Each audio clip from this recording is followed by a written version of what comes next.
Barely days after taking over as the Secretary General of the United Democratic Alliance UDA, former Kakamega Senator Cleophas Malala is now on a mission to make the President William Ruto's party UDA more powerful. Malala is now insisting on the need for other parties to dissolve in the Kenya Kwanza alliance and join UDA. Dissolution of parties or mergers of parties within Kenya Kwanza is an ongoing discussion.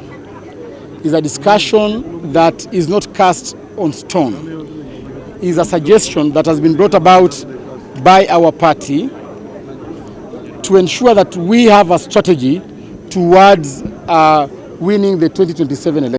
According to Malala, other parties within the Kenya Kwanza coalition who have small percentage of representation in the parliament joining UDA will muscle President William Ruto in the 2027 polls. So as I said earlier, as a Secretary General, my objective is first to ensure that we get a re-election for our president come 2027, and we must do that with a landslide.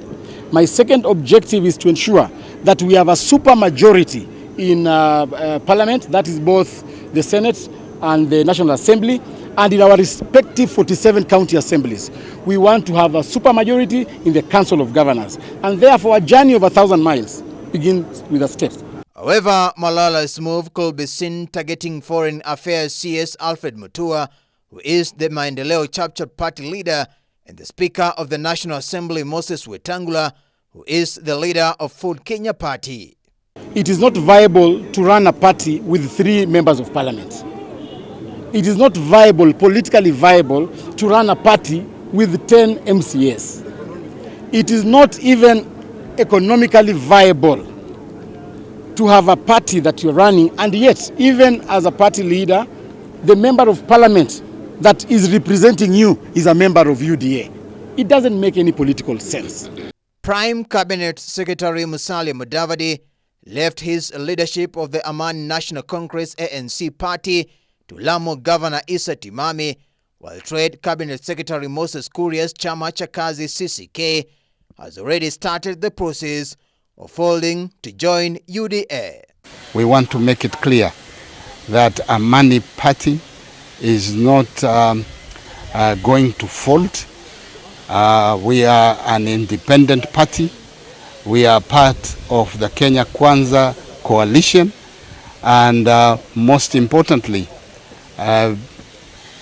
as members of that coalition, there was an agreement that was signed between the various parties which form the Kenya Kwanza coalition.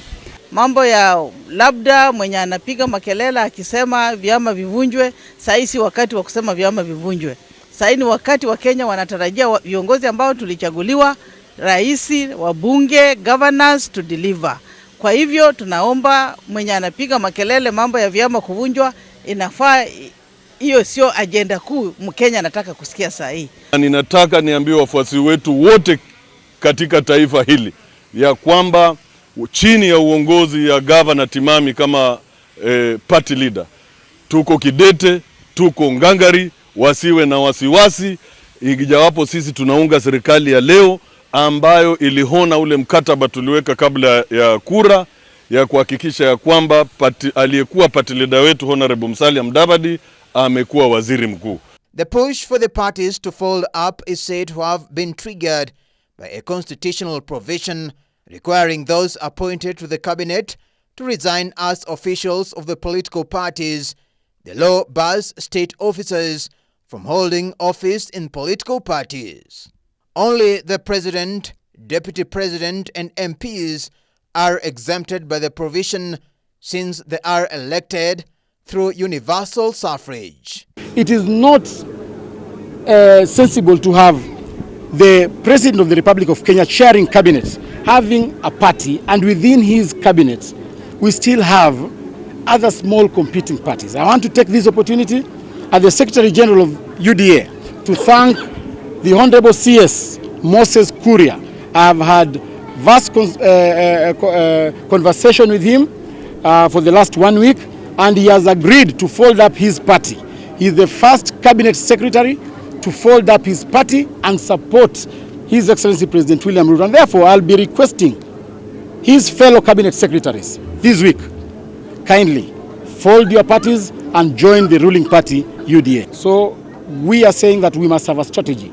We cannot be fighting with an enemy across the river, and on our side, we are fighting each other. So it will be my humble submission to my colleagues within Kenya Kwanza. Let us think. The ideas are dynamic. Political ideas are dynamic. They grow every day.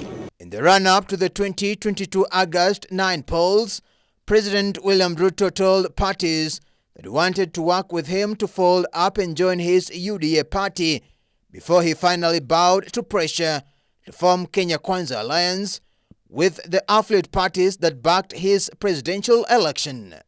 The latest moves that are in their initial stages gives President Ruto another opportunity to craft a mega party after a similar attempt in building a Jubilee party enabled the re-election of President Uhuru Kenyatta in 2017, but later spectacularly disintegrated ahead of the 2022 vote. Jubilee was formed in the run-up to 2017 elections by dissolving at least 11 political parties. Davis Mberia, Abra News.